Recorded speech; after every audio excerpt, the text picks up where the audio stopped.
please like the video. If you do not like the video, then dislike the video. Thumbs up, thumbs down. And if you're feeling really nice, then share and subscribe. Okay, so right, it's me again. And I want to talk about the Real Housewives of Potomac. Oh my God! All right, let me tell y'all something. Let me say this. First things first, okay? I totally keep forgetting that some people's probably watching this video and they don't necessarily watch the Housewives of Potomac, which I really don't understand why you're watching the video if you haven't watched Housewives of Potomac. But I can do my best in trying to describe what I'm talking about, but I can't get into the nitty gritty because that will take hours. So I'm just going to let you know what I'm talking about, just a little something, so I won't just be talking like you already know, which I was thinking that you probably should. Alright, so that's just that on that. Today, in no special order, I'm gonna start out with Mia. No, I'm not gonna sing again. I know y'all want me to. No, I'm just kidding. I'm gonna start out with Mia. And that awkward. Okay, so Mia and her husband on the Housewives of Potomac, hence the title. Mia and her husband was having this awkward conversation, and I've always thought of them as being awkward. Period. I don't get them. I just don't get them. I'm like, is this staged? Is that like really her kids? Is she really married to him? I'm like, it is so confusing. Like, I be totally at. I'm like, anyway. So anyway, her and her husband has this awkward conversation. Now she's talking to him the whole time they sitting at the table and they are talking to one another. In the meantime, in between time, he's looking like, and to me, I ain't gonna, this is just, I told y'all my analysis, pay attention. But this is probably just me, because I think too hard. But I'm looking at this dude, and he looking at her like, what are we doing? Like, are you serious? Like, how are you so good in faking this conversation? I mean, he's thinking what I'm thinking, and I'm thinking what he thinking, and she just thinking everything is fine and dandy, a piece of candy. Like, no, girl, something is not right. It's okay. Sorry, they were having a conversation. They were having a conversation. Okay, I just washed my hair, and next time I'm gonna have some luxurious weave. Okay, it's gonna look cute. They were having this weird ass conversation, and so now he's tired of faking it. So he goes in and he says, well, we could talk about the elephant in the room. And she looking at him like, wait. She like, ain't no elephant in the room. Yes, it is. Yes, it is. But the problem is, I don't think he got the memo that you and him wasn't supposed to talk about the elephant in the room. That's supposed to happen when you get over there with, Giselle or somebody. You know what I'm saying? Listen, I forgot what your husband's name is, but I'm talking to him. Go and get him. He probably shaving us some shit. Go get him. Let me talk to you. You hear? Okay. The elephant in the room conversation is not supposed to happen literally until a lot of people is in the room, baby. There's no elephant when y'all know y'all both faking. That was so messed up, and it was funny at the same time. I was like, he said, well, we got to talk about the elephant in the room. Which elephant? The one that don't seem like y'all married? Or let's move over to the elephant in the room that she sat there and doxed herself and said that, we met. She was so confused after you talked about the elephant. She done went into telling y'all business that wasn't supposed to be told. She done went to, y'all done met on the beach and you was married while y'all met, and she did everything but twerk on her toes or some shit like that. She said, "I'm a girl. You thought the world needed to know that you was a whore, and you done went and took somebody man, then he's really ain't no good because he allowed it to happen." Y'all better stay tuned to that story, cause whoa. Oh my God, you nasty. And I wasn't even thinking of you like that. I was thinking of y'all that's been plastic. Like, what is happening in this? What's happening? Who are you? That's how he was looking at her at the table. He was like, who are you?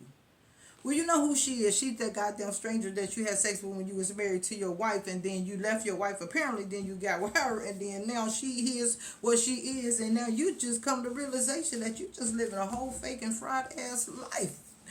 And now you on TV living it out loud, boy. Run.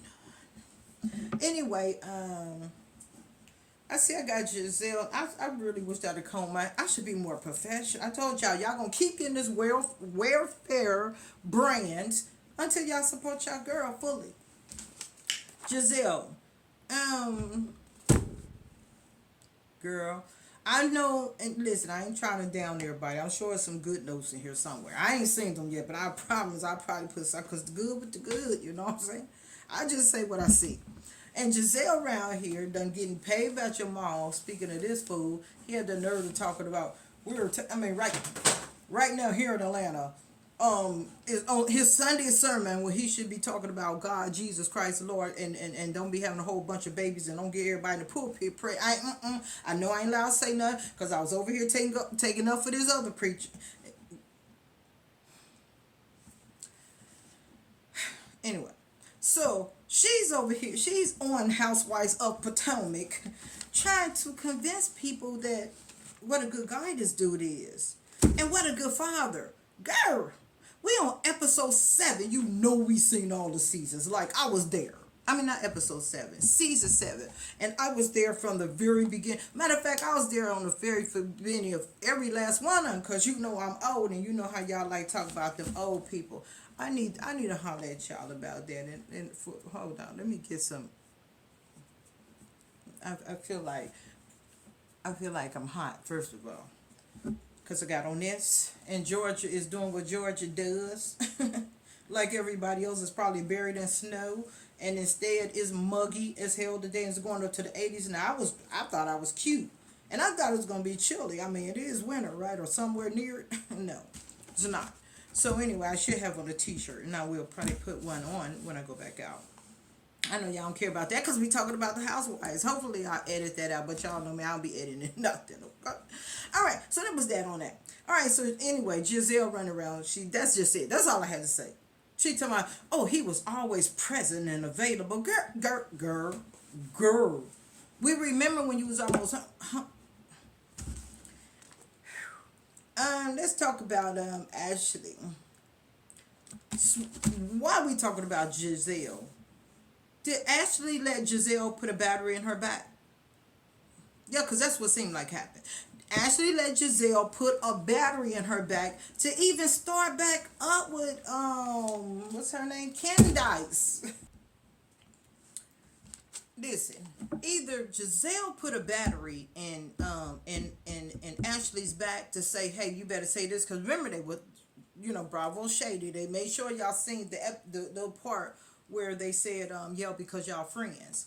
So either Giselle put a battery in her back to talk about this, or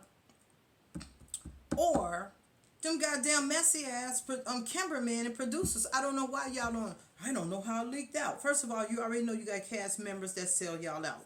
Second, so I don't know why you would tell anybody. Second of all, you know that you got cameramen, people helping, people standing there when y'all gonna fight, and then the people that was actually standing there, because them ain't sitting. And sometimes y'all go in those little restaurants and those little things. I mean, the people that's sitting there, they're not part of the audience. I mean, they didn't pay them to be an extra. You know what I'm saying? They're real people, real shit for real people. So they done told on you because they heard a little something. But at the end of the day, I believe that when they did have that conversation with Candace in a bathroom, and she was talking to one of the production, and she told them, what we ain't going to do is make it like my husband is Chester from the molester. When she was talking to him about that, and she was talking about Michael Derby, I believe that one of them in production went back and told Ashley, she was like, no, that's Michael Derby. He's the one who's done. Your husband is the one that feels on people. And you know what? Ashley brought up a very, very, very good point. Because Michael was able to continue to, I'm sorry, Candace brought up a good point. Michael was able to keep on being on the show, and they actually had footage with this man touching people's, and they had witnesses, and they had the person, and they had this, that, and the other. And why was Michael able to just continue to be on the show and be the creep that he was? This is what I'm be talking about y'all being selective about if you like them, or if they're a good fit for the show, or if they're a great singer, or if they're the bomb rapper, or this, that, and the other. They're allowed to do all of this stuff. And what you regular people can't get away with it. So I don't know why you would sit there and watch it and not have nothing to say. Don't say that I'm doing the same thing, because I'm saying it no. Alright. Anyway. Now that we were talking about Candace, let's just go ahead and be back on her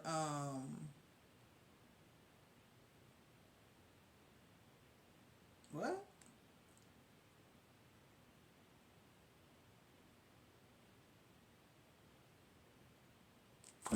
I mean, I know what I just read, but I don't know why I wrote that. With Candace, I'm gonna have to skip Candace. I'm gonna have to skip her promise. I ain't gonna be back either. Cherie, let's talk about Cherie. No, we're not talking about Cherie because we still don't know why she's there. Anyway.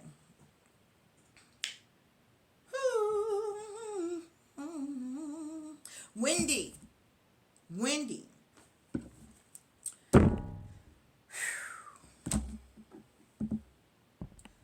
When Wendy was talking to Ashley and Karen, and they wanted her to do a separate invitation for some of the girls that she was having a problem with, or rather they're having a problem with her. Now I know Wendy can be condescending, but the things that they were saying she was condescending on, I didn't agree with that. But anyway, the conversation she was having with them was like, I'm not gonna do special invitations.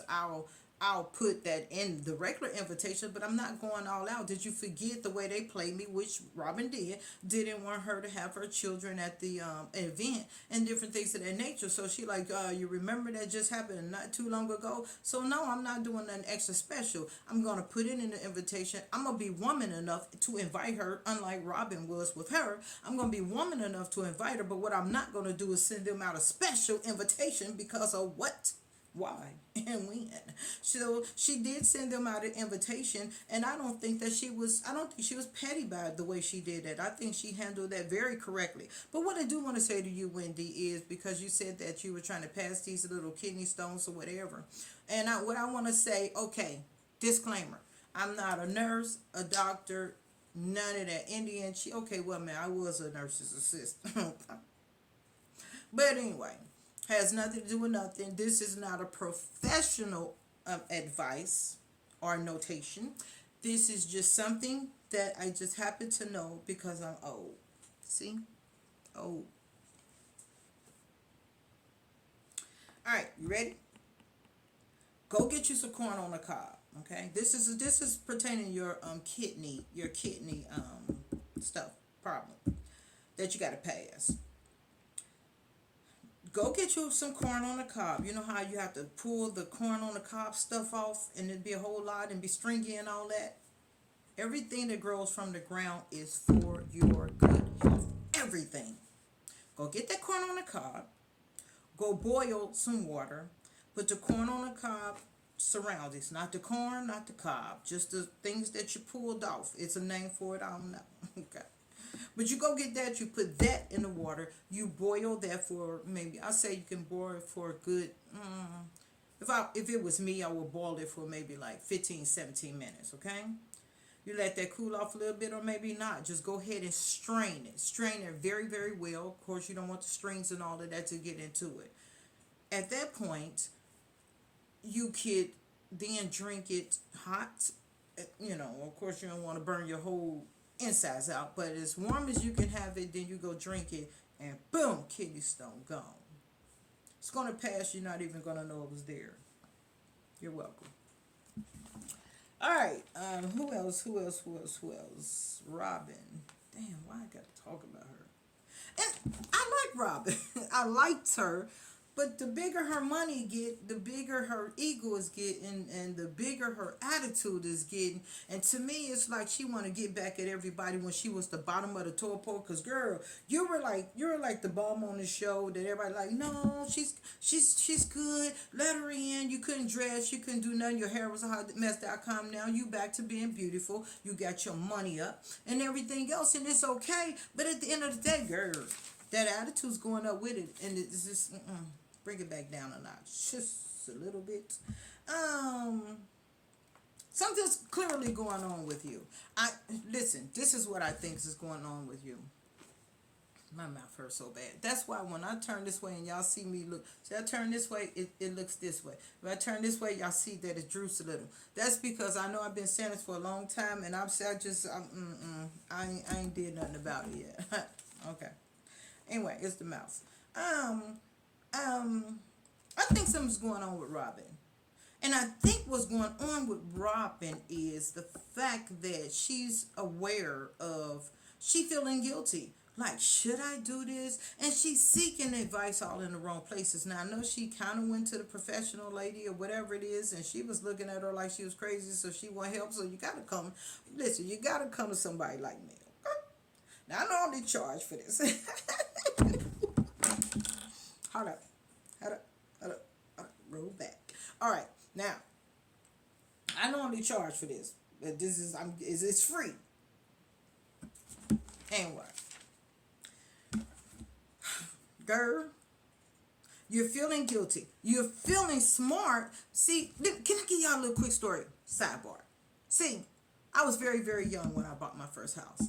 I was very, very young when I started my very first business. I ain't trying to give you a story time or nothing, but I bought my first house when I was 21 years old. I started my business when I was just born. You know what I'm saying? Anyway, but here's the thing. Nobody else I knew had a business. Nobody else I knew had a house. Nobody had none of those things. And I had nobody to go to for advice. I had nobody to go to for business advice. Long story short, that house got taken away from me. The IRS came and says, we'll take that.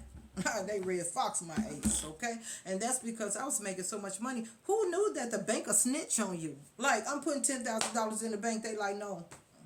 Here go the bank. Hey, she just put $10,000. What? I woke up one morning, thought I was going to get some money, and they put a freeze on my account like, boom.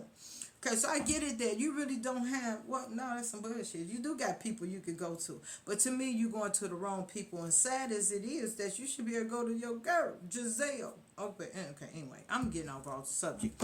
Okay, so Robyn, I do understand that you really don't have anyone to go to for good advice. But sometimes you got to go get that home girl that you don't even know, somebody like me, ghetto fabulous type, person, and then they're gonna tell you the real because I ain't getting none of your money, so I'm gonna tell you what it is. You know what I mean? Like, I don't get nothing out of it, so you might well listen to me. So at the end of the day, I think you can't get nobody. Let me tell you what you need to do, because I heard you say that you wanted wine. You wanted there to be a clause in there because you think that he's already effing around on you. You didn't say that much, but I'm just saying it for you. Okay? And you believe that he really never stopped, and you want to know how you can secure it where he don't. My first thought is, girl, let him go. If he want to go, then let him go, because both of y'all was down. Y'all reunited to try to get back up because y'all needed one another. You couldn't pay it, he couldn't pay it. Y'all paid it together, and boom, y'all had it, and y'all was around y'all children, which was a good thing. So now you got your money up. But why do too? You just think he don't. He's got it. He cool. He cool over there. But at the end of the day, you like, he might start cheating on me. And then I might want a divorce. And then he gonna get half of my money. He gonna spend it with that half away. That's kind of normally what happened. But it happened on the flip side. It's normally the female that, get to do that. And now you're, I guess, one of the smarter females. You want to make sure it doesn't happen to you. And you want to put a clause in there. When in reality, to Juan, that's almost like, he's walking on eggshells, which he shouldn't be, because if he's going to be your goddamn husband, he shouldn't be thinking about cheating on you anyway. But now, I don't know what all goes on behind closed door, but I got a good idea. Like, I don't think y'all back there trying to make no babies. No. So, I don't know. It's a thin line, because it's like, well, he can sign that piece of paper saying, well, I won't cheat. And all the same time, you could be in that household, and then you're not making love to him. So now you can just withhold, because you do seem like you're the kind of person that'll do that. So it's like you can just withhold from him for like about, well, I ain't doing that, because you wouldn't do that, and you'll withhold it for a month, and now he can't go out there, and then now you don't put. Listen, why? Let me just say this too. I'm going to just flip this over to the male side, because Robyn tripping for right now. Okay. Now, I don't think you're tripping. I think you're smart. But I just think you're doing it for all the wrong reasons. But one, I'm like, dude, just sign that, because I don't think y'all gonna get married anyway. But go ahead and sign that. And then if you think that you want to cheat, go ahead and do it. And if she want to divorce you and she ain't gonna give you no money, then boom, bye. Because she's trying to find a reason why she don't give you no money anyway. And I think that's just a tad bit selfish, just a tad bit. Listen, I personally don't think that a person should work all their whole life and then now they got to give you some money. But this ain't that. Y'all had a family together. He was the breadwinner, so he didn't get a chance to leave you no money because the money got messed up. But was he taking care of you all that time when you didn't have a job and he was playing ball? He was taking care of you. He had you. He had you and his family. That's got to be worth something, even though he may not be worth shit. But that's got to be worth something financially. Now, at the end of the day, if you decide that, you're going to hit him with that, if that's what you're going to do, it's okay. But just say, like, if he cheat or something like that, then he only get 3%. I mean, even a goddamn performer walk around with royalty. Walk away with royalties, girl. Well, unless you in the bad boy, unless you in Empire, you don't walk away on the. Somebody getting paid, and it ain't the people that keep getting off. That's passing away. How you put it? Child, I done turned into a ceremony. Who all did that? Talk about Karen.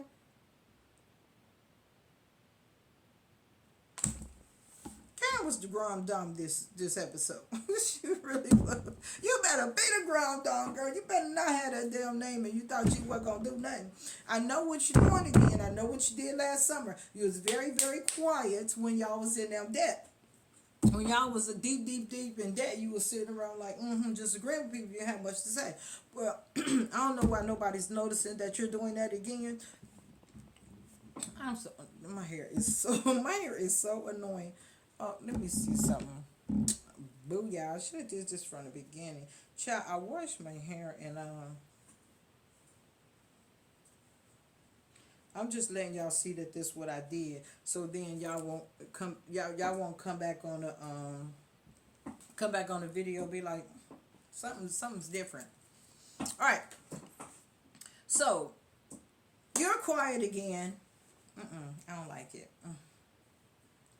So you're quiet again because it's something else a brewing. And we know what that is since they say that, Pretty Blue Eyes is not gone nowhere, Karen.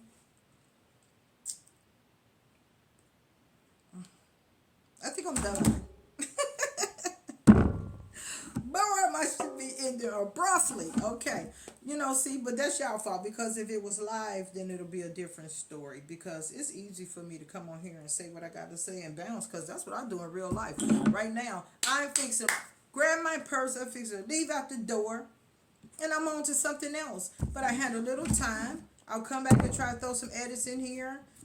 I'm about to go start doing live because then I don't got to worry about these damn edits. I could just sit here like everybody else did. Anyway, but so I'm gonna be cute. I be having to hide the fact that it ain't a tooth over there. Then one of my eyes be trying to be stupid. You know what I'm saying? So then I got to go back and look at this and make sure I was a little bit cute. Anyway, thank you for hollering at your girl.